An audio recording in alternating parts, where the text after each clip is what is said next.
Hi friends, बहुत बहुत स्वागत है आपका अपने चैनल टारगेट विद चंद्रा में। और मैं हूं चंद्रभान। और आज हम लोग बात करने वाले हैं उत्तर प्रदेश पर।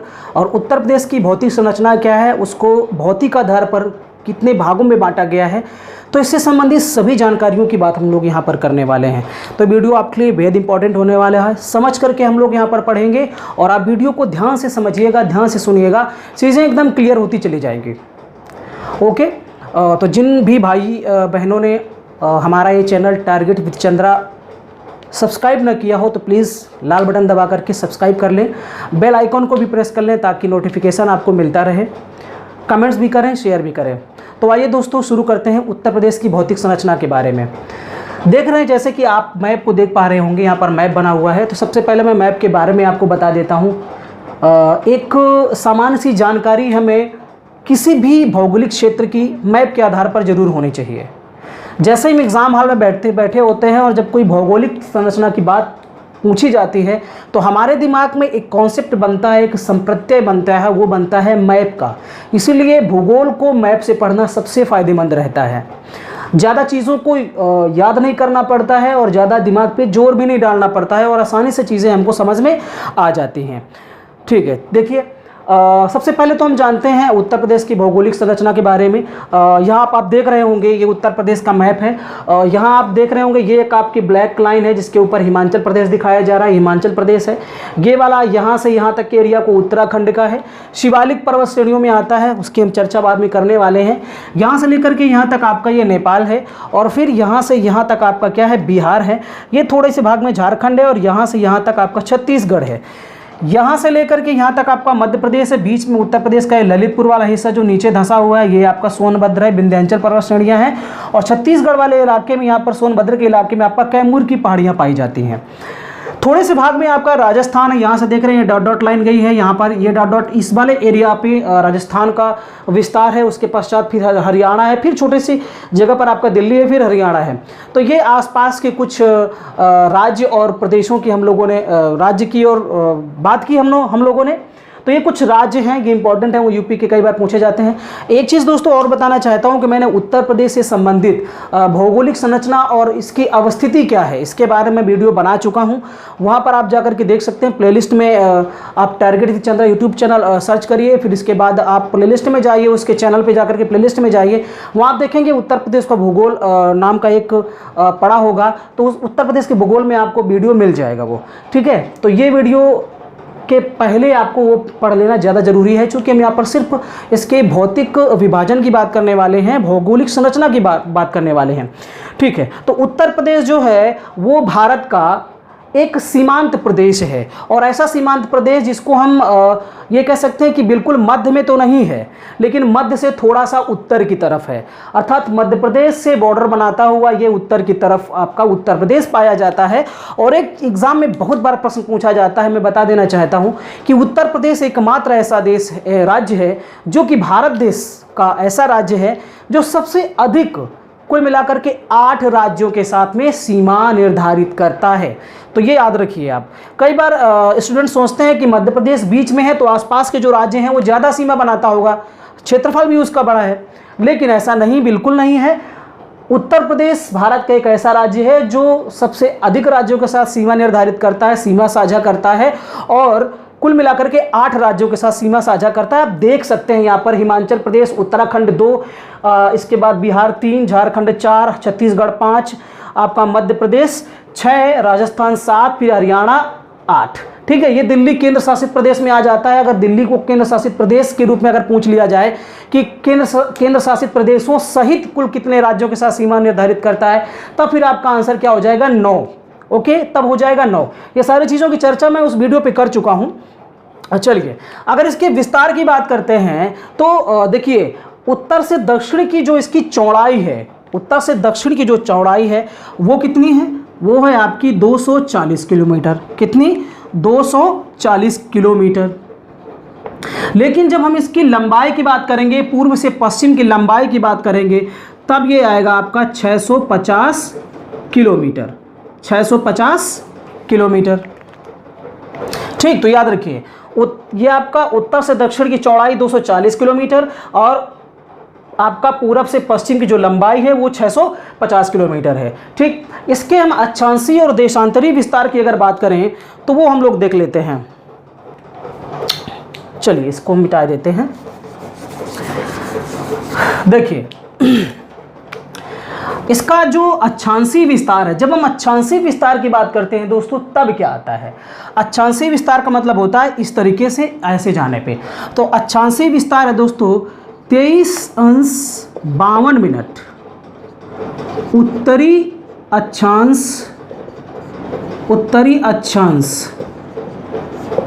से 30:24 उत्तरी अक्षांश।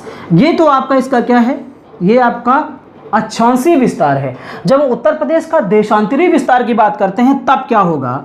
देशांतरी विस्तार है 77:05 पूर्वी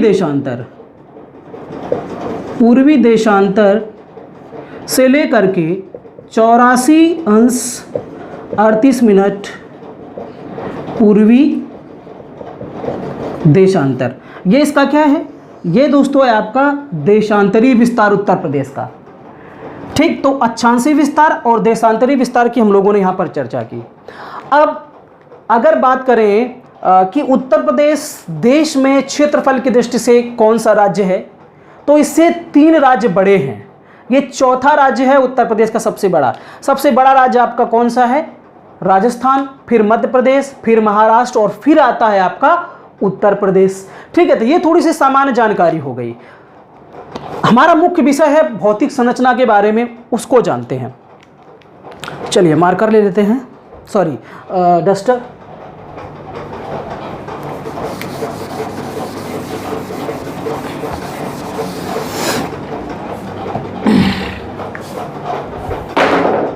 चलिए देखते हैं। देखिए भूगर्भिक संरचना की बात करें तो आप यहाँ पर देख रहे होंगे कि ग्रीन कलर का मैंने दिखाया हुआ है, ये बीच में डॉट डॉट करके आपका ब्लू कलर है, फिर आपका रेड कलर है। 3 पार्टों में मैंने बांटा हुआ है। जब हमारे उत्तर प्रदेश का विभाजन नहीं हुआ था, उसके पश्चात अर्थात जब उत्तराखंड अलग राज्य नहीं बना था, तब इसको भूगर्भिक संरचना के आधार पर 3 भागों में बांटा गया था। कौन कौन से? एक आपका हिमालयी जो आपका क्षेत्र है वो, दूसरा आपका मैदानी क्षेत्र और तीसरा आपका पठारी क्षेत्र। इन 3 भागों में बांटा गया था दोस्तों। जो ये आपका लाल वाला हिस्सा है ये आपका पठारी क्षेत्र का है, ये आपका मैदानी क्षेत्र है, और ये ग्रीन वाला जो है भाबर एवं तराई का क्षेत्र कहा जाता है इसको। तो ऊपर वाला हिस्सा भाबर का है, इसी के साथ में हमने तराई का इस क्षेत्र भी बना दिया है, उसको भी देखेंगे हम लोग।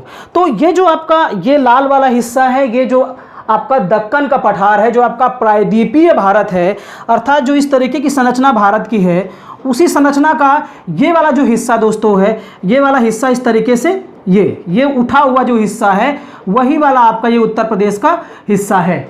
अर्थात दक्कन के पठार का उत्तरी विस्तार ही आपका क्या है? ये उत्तर प्रदेश का दक्षिणी पठार जिसको हम कहते हैं, इसको बुंदेलखंड का भी पठार कहते हैं। इसका जो निर्माण है दोस्तों वो कब हुआ था इसकी बात करते हैं। ये तो गोंडवाना लैंड का हिस्सा है, इसका निर्माण दोस्तों आपका हुआ था कैम्ब्रियन युग में। कब? कैम्ब्रियन युग में। इसीलिए बिंद क्रम की जो चट्टानें हैं उनके निर्माण की बात जब की जाती है तो कहा जाता है कैम्ब्रियन युग में इसका निर्माण हुआ था। ये जो आपका मैदानी क्षेत्र है इसका निर्माण प्लीस्टोसीन युग में हुआ था। कब? प्लीस्टोसीन युग में हुआ था। उत्तर प्रदेश का जो मैदानी क्षेत्र है उसके निर्माण की जब हम लोग बात करते हैं। ये जो आपका दक्षिण का पठारी क्षेत्र है इसकी अगर बात करें तो यहाँ पर डोलोमाइट है, क्वार्ट्ज है, बलुआ पत्थर है, संगमरमर है, इसका ये जो खनिज हैं यहाँ पर पाए जाते हैं। यहाँ की मिट्टी जो है वो लाल पाई जाती है। ठीक, अगर बात करें मैदानी क्षेत्र की तो मैदानी क्षेत्र में खनिजों का महत्व तो नहीं है, यहाँ पर खनिज नहीं है, ये जीवाश्मी नहीं है, लेकिन ये जीवाश्मी है। यहाँ की मिट्टी जीवाश्म पाए जाते हैं, लेकिन इस बिंद क्रम की पठार की जो चट्टानें हैं यहाँ पर जीवाश्म नहीं पाए जाते हैं। ठीक है, तो चलिए देखिए अब हम एक एक की बात करेंगे। यहाँ पर एक एक चीज़ों को हम यहाँ पर ध्यान से समझेंगे, कौन कौन सी चीज़ें यहाँ पर मुख्य रूप से हैं। सबसे पहले हम लोग ये इसके पार्ट को बांट देते हैं। देखिए उत्तर प्रदेश को 3 भागों में भौतिक आधार पर 3 भागों में बांटा गया। जब उत्तराखंड का निर्माण हो गया कब, सन 2000 में, 9 नवंबर सन 2000 में उत्तराखंड हमारे उत्तर प्रदेश से अलग होकर के एक अलग प्रांत बना था। उसके पश्चात क्या होता है कि जो हिमालय की जो चट्टानें थी, हिमालय की जो पर्वत थे, पर्वत श्रेणियां थी, उसका बहुत सारा हिस्सा जो है वो आपका उत्तराखंड में चला गया। और उत्तराखंड वैसे आपको पता है कि पहाड़ी एरिया है, ठीक है, तो उसका बहुत सारा हिस्सा चला गया। कुछ उसका हिस्सा रह गया जिसको हम गिरिपाद बोलते हैं, अर्थात पहाड़ों के एकदम निचला वाला हिस्सा, पहाड़ों के एकदम, पर्वतों के एकदम निचले वाले हिस्से को हम गिरिपाद बोलते हैं। और ये आपका शिवालिक पर्वत श्रेणी का हिस्सा था। आप जब हिमालय पढ़ते हैं तो आपका बृहद हिमालय, मध्य हिमालय, फिर शिवालिक हिमालय की बात आती है। तो शिवालिक हिमालय सबसे दक्षिण में है, और शिवालिक हिमालय पूरा उत्तर प्रदेश में नहीं है, बल्कि इसका सबसे नीचे वाला हिस्सा, जो पैरों वाला हिस्सा है, वही आपका हमारे उत्तर प्रदेश का जो आपका उत्तरी विस्तार है उसमें आता है। यहाँ से अगर बात करते हैं तो आप देख रहे होंगे कि हिमाचल प्रदेश जो है वो उत्तर प्रदेश के किस दिशा में है, उत्तर और पश्चिम में है, ठीक है, सीधा उत्तर मान सकते हैं, उत्तर कह सकते हैं या उत्तर पश्चिम कह सकते हैं, ठीक है। उत्तराखंड आपका उत्तर में पाया जाता है, ठीक। अगर हरियाणा की बात करते हैं तो हरियाणा, दिल्ली और राजस्थान ये आपका उत्तर प्रदेश के पश्चिमी क्षेत्र में राज्य पाए जाते हैं। मध्य प्रदेश की बात करते हैं तो दक्षिण पश्चिम में आपका है, ये आपका दक्षिण पश्चिम में है, कुछ दक्षिण में भी है, ठीक है, दोनों की अलग अलग स्थितियां हैं, चूंकि बीच में ललितपुर आ जाता है। और यहाँ आप दक्षिण में जाएंगे तो छत्तीसगढ़ है, और उसके बाद पूर्व में आपका झारखंड है। तो दक्षिण पूर्व में आपका झारखंड है, और बिल्कुल अगर पूर्व की बात करेंगे तो आपका बिहार राज्य पड़ता है, ठीक है, बिहार राज्य पड़ता है। ये कुछ इसके बारे में जानकारी हो गई। हम लोग अब बात करते हैं इसके भौतिक संरचना की। तो भौतिक संरचना के आधार पर उत्तर प्रदेश को 3 भागों में इसका विभाजन किया गया है। 3 भाग कौन कौन से हैं? एक तो आपका है भाबर का क्षेत्र, कौन सा? भाबर व तराई का क्षेत्र, भाबर व तराई का क्षेत्र, एक भाग तो ये है इसका। दूसरे भाग की बात करेंगे तो ये आपका मैदानी क्षेत्र, मैदानी क्षेत्र, मैदानी क्षेत्र, या इसको हम गंगा यमुना का दोआब भी बोलते हैं। क्या बोलते हैं? गंगा यमुना का दोआब। दोआब का मतलब होता है दोस्तों 2 नदियों के बीच की जमीन। तीसरा जो है आपका, इसको हम बोलते हैं पठारी क्षेत्र, पठारी क्षेत्र, या इसको हम बुंदेलखंड का पठार भी कहते हैं, ठीक है, बुंदेलखंड का पठार, बुंदेलखंड का पठारी क्षेत्र। तो 3 भागों में भौतिक संरचना के आधार पर बांटा गया, अर्थात प्राकृतिक विभाजन जो है वो 3 भागों में किया गया है, भाबर व तराई का क्षेत्र, मैदानी क्षेत्र व पठारी क्षेत्र। अब एक एक क्षेत्र को हम लोग यहाँ पर पढ़ते हैं कि इसके बारे में कौन सी जानकारी सटीक क्या है। देखिए, अगर ये जो आपका ग्रीन पार्ट दिख रहा है ऐसे, जिसका विस्तार दोस्तों सहारनपुर से लेकर के कहाँ तक है? कुशीनगर तक है। ये वाला हिस्सा जो है हिमाचल प्रदेश से आपका सहारनपुर क्या बनाता है? सीमा बनाता है, ठीक। एकमात्र ऐसा हिमाचल, ये आपका सहारनपुर है जो कि आपका एक ही ये हिमाचल प्रदेश राज्य इसके साथ सीमा बनाता है। हिमाचल प्रदेश सिर्फ एक राज्य के साथ सीमा बनाता है, वो कौन सा? हिमाचल प्रदेश राज्य सिर्फ एक जिले के साथ सीमा बनाता है, सहारनपुर के साथ। उसके बाद ये आपका उत्तराखंड है, ठीक। तो ये जो पट्टी आप देख रहे हैं इसको हम बोलते हैं भाबर का क्षेत्र। और भाबर का क्षेत्र क्या होता है दोस्तों? जब ये जो आपका हिमालय पर्वत है, हिमालय पर्वत से जब क्या होता है कि नदियाँ, बहुत सारी नदियाँ निकलती हैं। अब नदियों की थोड़ी सी बात कर लेते हैं। देखिए, नदी जो है, हिमालय नदी की बात करेंगे तो ये आपका हरियाणा बॉर्डर के साथ साथ बहती हुई आती है, अर्थात उत्तर प्रदेश की पश्चिमी सीमा कौन सी नदी बनाती है? यमुना नदी। उत्तर प्रदेश की पश्चिमी सीमा यमुना नदी बनाती है। और उत्तर प्रदेश की पूर्वी सीमा दोस्तों यहाँ से आपकी निकलती है गंडक नदी, नेपाल से। तो ये आपका पूर्वी सीमा बनाती है, और पश्चिमी सीमा कौन बनाती है? यमुना नदी बनाती है। और बीच से आपकी गंगा यमुना निकलती है, सॉरी, गंगा नदी निकलती है। तो गंगा की जो सहायक नदियां हैं, घाघरा है, गंडक है, गोमती है, रामगंगा है, ये सारी की सारी जो सहायक नदियां हैं गंगा की, ये सारी की सारी आकर के यहाँ पर मिलती हैं। उत्तर प्रदेश का जो ढाल है उसकी अगर बात करें तो उत्तर प्रदेश का ढाल ऐसे है, अर्थात उत्तर पश्चिम से लेकर के दक्षिण पूर्व की तरफ ढाल है। उत्तर प्रदेश का ढाल कैसा है?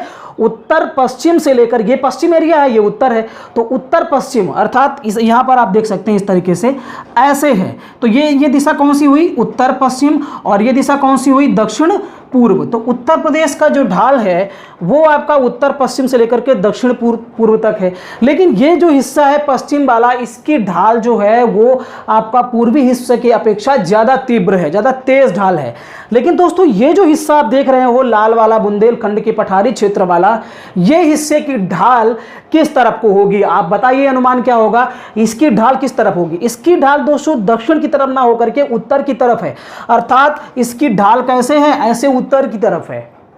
ठीक है, इसकी ढाल उत्तर की तरफ है। और इसीलिए आपने देखा होगा कि जो सोन और टोंस नदियां हैं वो दक्षिण में ना बह करके क्या करती हैं? विंध्याचल क्रम की चट्टानों से निकल करके वो जाती हैं उत्तर की तरफ और फिर गंगा की सहायक नदी बनती हैं। तो ये जो आपका विंध्य का पठारी क्षेत्र है इसका ढाल किस तरफ है? उत्तर की तरफ है। और वैसे देखें तो पूरे उत्तर प्रदेश का जो आपका ढाल है वो उत्तर पश्चिम से लेकर के दक्षिण पूर्व की तरफ है। ठीक, ओके, आगे देखते हैं। हाँ, हम लोग बात कर रहे थे भाबर व तराई के क्षेत्र की। भाबर व तराई के क्षेत्र की बात हम लोग कर रहे थे। तो भाबर मैं बता रहा था कि जो आपका हिमालय है, हिमालय से बहुत सारी नदियां निकलती हैं। ये नदियां निकल करके जब जमीन पे आती हैं, अर्थात बिल्कुल अपने पैरों के पास में आती हैं। बड़ा सा थोड़ा बना के दिखा देता हूं आपको। जब ये नदियां ऐसे पहाड़ों को काटते हुए आती हैं तो इस जब लास्ट में आते आते क्या करती? बहुत सारी चट्टानें, कंकड़ पत्थर अपने साथ बहा कर लाती हैं और अपने गिरिपाद के पास में, अर्थात जहाँ से पहाड़ का अंत होता है वहाँ पर बहुत सारे कंकड़ पत्थर जमा कर देती हैं। ये जो क्षेत्र है ये कंकड़ पत्थर वाला पथरीला क्षेत्र, जहाँ पर नदियाँ बहा करके कंकड़ बहा करके लाके जमा करती हैं, इस क्षेत्र को हम भाबर नाम देते हैं। क्या कहते हैं? भाबर नाम देते हैं। दोस्तों यहाँ की भूमि जो होती है वो उपजाऊ नहीं होती है, यहाँ पत्थर होते हैं इसलिए यहाँ खेती नहीं की जा सकती है, यहाँ नदियाँ आकर के विलुप्त हो जाती हैं। ये कंकड़ पत्थरों के अंदर से बहने लगती हैं तो नदियों के ऊपर आप टहल सकते हो, आप डूबोगे नहीं, आराम से चल सकते हो। आपने देखा होगा फिल्मों में कई बार ऐसा दिखाया जाता है। तो ये क्षेत्र जो होता है वो आपका होता है भाबर का क्षेत्र। और यहाँ पर मैंने दिखाया हुआ है, ये इसका विस्तार जो है वो सहारनपुर से लेकर के आपका कुशीनगर तक है। दोस्तों इधर से सहारनपुर सबसे आपका इस तरफ है पश्चिमी, उत्तर पश्चिमी, और इसके बाद फिर आपका यहाँ पर क्या है? कुशीनगर। हालांकि कुशीनगर नेपाल के साथ सीमा नहीं बनाता है। नेपाल के साथ सीमा बनाने वाले जिलों की बात करते हैं तो आपका पीलीभीत है, बहराइच है, श्रावस्ती है, बलरामपुर है, सिद्धार्थनगर, महाराजगंज और कुशीनगर। मैं क्रम बता देता हूं। यहां से शुरुआत, आधा पीलीभीत तो आपका उत्तराखंड के साथ सीमा बनाता है और आधा पीलीभीत आपका नेपाल के साथ सीमा बनाता है। तो पीलीभीत के बाद लखीमपुर खीरी है, लखीमपुर खीरी के बाद बहराइच है, बहराइच के बाद फिर आपका श्रावस्ती है, श्रावस्ती के बाद फिर बलरामपुर, फिर आपका सिद्धार्थनगर, फिर महाराजगंज और फिर यहाँ पे आपका आता है कुशीनगर। तो महाराजगंज का जो हिस्सा है दोस्तों ये ऊपर वाला हिस्सा है यहाँ तक। कुशीनगर जो है वो आपका थोड़ा सा नीचे आ जाता है, अर्थात नेपाल के साथ कुशीनगर सीमा नहीं बनाता है बल्कि किसके साथ बनाता है? बिहार राज्य के साथ सीमा बनाता है। तो ये सात जो आपके जिले हैं ये नेपाल के साथ सीमा साझा करते हैं। तो जो आपका ऊपर वाला विस्तार है, भाबर वाला क्षेत्र है, उसकी शुरुआत दोस्तों सहारनपुर से लेकर के कुशीनगर के पडरौना तक है। ठीक है, ये इसका विस्तार हो गया। तो ये वाला जो क्षेत्र है कंकड़ वाला और पथरीला वाला क्षेत्र, बहुत ही सुंदर यहाँ का दृश्य रहता है। और इसके बाद में जो आपका तराई वाला क्षेत्र आता है, तराई वाला क्षेत्र ये है कि जब नदियां इन कंकड़ पत्थरों से बाहर निकल करके आती हैं, जब इन कंकड़ पत्थरों से बाहर निकल के आती हैं तो यहाँ पर बहुत ही नमी रहती है, पानी की पर्याप्त मात्रा रहती है। क्यों? क्योंकि नदियाँ एक शाखा के रूप में बह करके छितरा जाती हैं, फैल जाती हैं, जिसकी वजह से इस वाले एरिया पे बहुत सारी नमी रहती है, अर्थात यहाँ पानी की कमी नहीं रहती है। वाटर लेवल बहुत ऊंचे होता है, आसानी से कुआं खोद करके पानी निकाल सकते हैं। ठीक है, ये स्थिति होती है। हाँ, हालांकि पानी अच्छा नहीं होता है ये माना जाता है। और एक कमी ये भी है तराई क्षेत्र में, यहाँ पर मैंने तराई क्षेत्र को बनाया हुआ है यहाँ पर। तो भाबर क्षेत्र की बात दोबारा कर लेते हैं। भाबर क्षेत्र की अगर हम चौड़ाई की बात करेंगे तो आप देख रहे हैं सहारनपुर की तरफ तो चौड़ाई भाबर क्षेत्र की ज़्यादा होती है, लेकिन जैसे जैसे हम कुशीनगर की तरफ बढ़ते हैं तो भाबर क्षेत्र की जो चौड़ाई है वो कम होती जाती है, सकरा होता चला जाता है। लेकिन तराई क्षेत्र की बात करेंगे, जब पानी पत्थरों से बाहर निकलता है, भाबर क्षेत्र से बाहर आता है, जो वो फैलता है, तो इसके विस्तार की बात करेंगे तो आप सहारनपुर की तरफ देख रहे हैं पतला है, लेकिन जैसे जैसे हम ये कुशीनगर की तरफ बढ़ेंगे वैसे वैसे इसका विस्तार ज़्यादा होता जाता है। सहारनपुर में तराई क्षेत्र की चौड़ाई 34 किलोमीटर तक है, लेकिन अगर हम कुशीनगर की तरफ जाएंगे तो 80 से 90 किलोमीटर तक इसकी चौड़ाई एक सकरी पट्टी के रूप में ये पाया जाता है। ठीक, तो ये तराई क्षेत्र है। तराई क्षेत्र में क्या होता है कि एक स्वास्थ्य के हिसाब से यहाँ का मौसम अच्छा नहीं होता है, क्योंकि पानी भरता रहता है, मच्छर पलते हैं, तो बीमारियाँ भी फैलती हैं, है ना, बीमारियाँ भी फैलती हैं, तरह तरह के बड़े बड़े मच्छर भी यहाँ पर पाए जाते हैं। तो थोड़ा जलवायु यहाँ की अलग है। वैसे हमारे उत्तर प्रदेश की जलवायु उपोष्ण मानसूनी मानी जाती है, लेकिन अलग अलग क्षेत्र पर अलग अलग टाइप की जलवायु पाई जाती है, लेकिन फिर भी हम उसको कैसी मानते हैं, उपोष्ण मानसूनी मानते हैं। ठीक है, तो तराई वाले क्षेत्र में अगर फसलों की बात करेंगे तो पेड़ यहाँ पर साखू है आपका, और सेमल है आपका, और ये सारे पेड़ पाए जाते हैं। साखू, सेमल, हल्दू, इस नाम के पेड़ पाए जाते हैं। अगर फसलों की बात करेंगे तो ऐसी फसलें यहाँ पर ज़्यादा उगाई जाती हैं जिनमें पानी की आवश्यकता ज़्यादा होती है, जैसे कि गन्ना है आपका, धान की खेत को पानी ज़्यादा चाहिए होता है, तो यहाँ पर धान बहुत अच्छा पैदा होता है इस तराई क्षेत्र में। ठीक है, तो ये तराई क्षेत्र है आपका। ठीक, तो भाबर और तराई क्षेत्र के बारे में हम लोगों ने जानकारी की। आगे जब हम बढ़ते हैं मैदानी क्षेत्र की तरफ, तो मैदानी क्षेत्र कैसे बना दोस्तों? मैदानी क्षेत्र बना हुआ है जो आपका मिट्टी, कंकड़, बालू है। देखिए तराई बना कैसे, तराई क्षेत्र कैसे बना, तराई क्षेत्र में मिट्टी कैसी है उसकी अगर बात करें, भाबर क्षेत्र में तो मिट्टी है नहीं, कंकड़ पत्थर है। इन कंकड़ पत्थरों के साथ में छोटे छोटे जो अवसादी कण हैं वो क्या करते हैं कि वो तो बह जाते हैं नदियों के साथ में, पानी के साथ में, बाकी पत्थर तो अटक जाते हैं। तो वो जो छोटे छोटे महीन कण होते हैं उन्हीं ने क्या किया, तराई भाग का निर्माण किया। उसके पश्चात ये सारे कंकड़ पत्थर बहुत सारे आकर के यहाँ भी भरते हैं। इसको ये जो मैदानी क्षेत्र है गंगा यमुना का, यहाँ पर नदियों के द्वारा बहाकर लाए गए कंकड़, बालू, जो भी निक्षेप है, अवसादी निक्षेप, वो यहाँ पर जमा किए जाते रहे, हजारों वर्ष पहले से जमा किए जाते रहे हैं दोस्तों। इसका निर्माण अभी नहीं हुआ है, प्लीस्टोसीन युग में हुआ था इसका निर्माण। तो ये जो क्षेत्र भरा गया वो अवसादी निक्षेप के द्वारा भरा गया, और इसी वजह से ये सबसे ज़्यादा, भारत का सबसे ज़्यादा उपजाऊ क्षेत्र की अगर बात करते हैं तो यही आपका गंगा यमुना का दोआब है, जिसको हम मैदानी क्षेत्र बोलते हैं। चूँकि यहाँ की भूमि जो है वो नवीन होती है, नदियों के द्वारा मिट्टी बहा करके लाई जाती है। ठीक है, नदियों के द्वारा मिट्टी बहा करके लाई जाती है। तो निक्षेप क्या होता है, निक्षेप मतलब होता है कि कंकड़, पत्थर, बालू जब बहा करके कहीं जमा कर दिया जाए उसी को हम अवसादी निक्षेप बोलते हैं। तो ये अवसादी निक्षेप यहाँ पर जमा होता रहा और ये हमारे उत्तर भारत के मैदान का निर्माण हुआ, अर्थात मैदानी क्षेत्र का निर्माण होता है। ये मैदानी क्षेत्र को भी दो भागों में हम बांट देते हैं, एक खादर और एक बांगर। याद रखिए, दो भागों में बांटते हैं हम लोग, खादर और बांगर। आइए खादर और बांगर की बात कर लेते हैं। देखिए जब हम बात करते हैं बांगर की, एक तो भाग आपका बांगर हो गया और दूसरा आपका भाग क्या हो गया, खादर। ये जो बांगर है ये ऐसी भूमि है जहां पर अब नदियों का पानी नहीं पहुंच पाता है, पहले पहुंचा करता था। पहले ये बाढ़ के माध्यम से निक्षेप करके अवसादी चट्टानों को जो टूट टूट के कण आए थे, मिट्टी के कण आए थे, बालू के कण आए थे, वो जमा हो चुके हैं। लेकिन अब क्या है कि अब वहाँ नदियों का पानी नहीं पहुँच पाता है, अर्थात हम इसको पुरानी खादर भी कह सकते हैं, अर्थात जहाँ पर मिट्टी अब बदल नहीं पाती है, अर्थात जहाँ की मिट्टी की उपजाऊ शक्ति का प्रयोग किसानों के द्वारा कर लिया गया है और वो मिट्टी अभी भी वही पड़ी हुई है, पुरानी हो चुकी है, उसकी उर्वरा शक्ति कमज़ोर हो गई है, उसको हम बांगर नाम देते हैं। लेकिन जब खादर की बात करते हैं तो खादर ऐसी भूमि है जो कि आपका तटों के किनारे पाई जाती है, नदियों की तटीय क्षेत्र में पाई जाती है। यहाँ नदियों के द्वारा प्रत्येक वर्ष बाढ़ के समय में नई मिट्टी आकर के जमा कर दी जाती है, और जिसकी वजह से मिट्टियाँ बदलती रहती हैं, और अगर किसान उसकी उपजाऊ शक्ति का इस्तेमाल कर भी लेते हैं तो फिर नई मिट्टी आकर के जमा हो जाती है, जिसकी वजह से उसकी उपजाऊ शक्ति कम नहीं होती है। अर्थात हम नवीन मिट्टी जो है आपकी, उसको हम क्या बोलते हैं, खादर। और जो पुरानी कांप है अर्थात पुरानी कांप को हम बांगर और नई कांप मिट्टी को हम खादर बोलते हैं। कांप क्या होता है दोस्तों? वही जो आपका बहा करके बालू कंकड़ मिट्टी लाया गया है उसी को हम कांप या निक्षेप बोलते हैं। ठीक है, तो पुरानी जो कांप है उसको बांगर और नवीन कांप मिट्टी को हम खादर के नाम से जानते हैं। खादर उपजाऊ होती है, बांगर उपजाऊ नहीं होती है, क्योंकि इसकी उपजाऊ शक्ति का इस्तेमाल किसानों के द्वारा बहुत वर्षों से किया जा रहा है। यहाँ पर प्रत्येक वर्ष मिट्टी जो है वो बदल जाती है, परिवर्तित हो जाती है, क्योंकि नदियों में बाढ़ आती है और नई नई मिट्टी आकर के जमा हो जाती है, तो ये इसलिए उपजाऊ बनी रहती है। तो ये आपका है मैदानी क्षेत्र। ठीक है, ये है आपका मैदानी क्षेत्र, और मैदानी क्षेत्र में ही आपका गंगा यमुना बहती हैं और गंगा की जितनी भी सहायक नदियां हैं वो बहती हैं।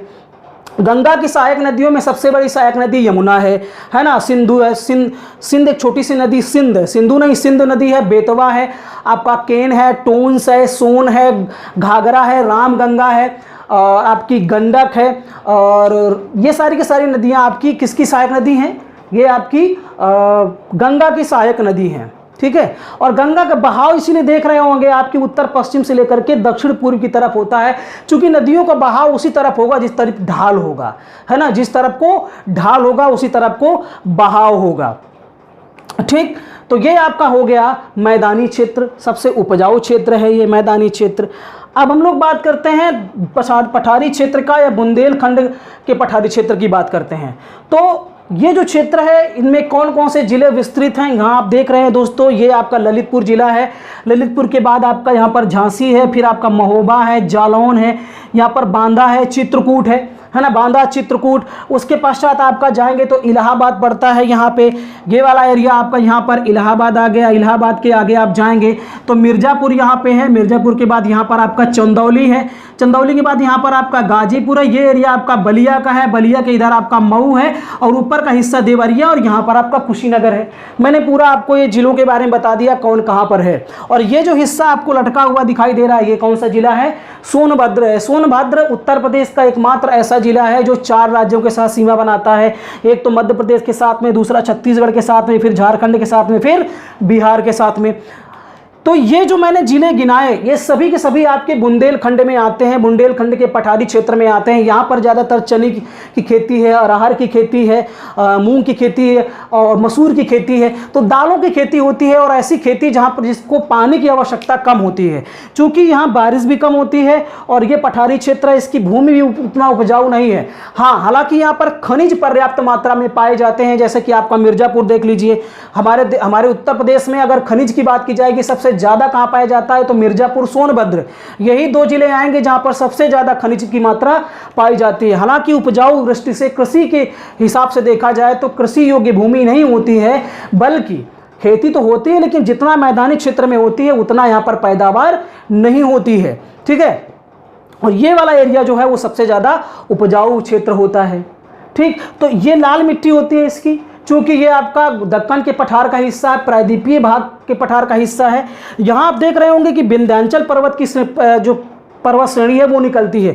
इसी विंध्याचल पर्वत श्रेणी से ही दोस्तों नदियाँ निकलती, कौन? सोन और टोंस, जो जाकर के यमुना से नहीं बल्कि गंगा के साथ में मिलती हैं। सोन नदी आपकी जाकर के पटना के पास में गंगा के साथ में मिलती है, जब ऐसे निकल जाती है ये। ठीक, ये जो आप देख रहे हैं ये कैमूर की पर्वत श्रेणियाँ हैं। कैमूर की पर्वत श्रेणियाँ आपका इसका विस्तार जो है दक्षिण से आपका उत्तर पूर्व की तरफ है। ठीक है, उत्तर पूर्व की तरफ बिहार की तरफ ये कैमूर की पर्वत श्रेणियाँ चली जाती हैं, है ना। तो ये पर्वत श्रेणियाँ कुछ हो गई, और इसके बारे में और क्या हो सकता है?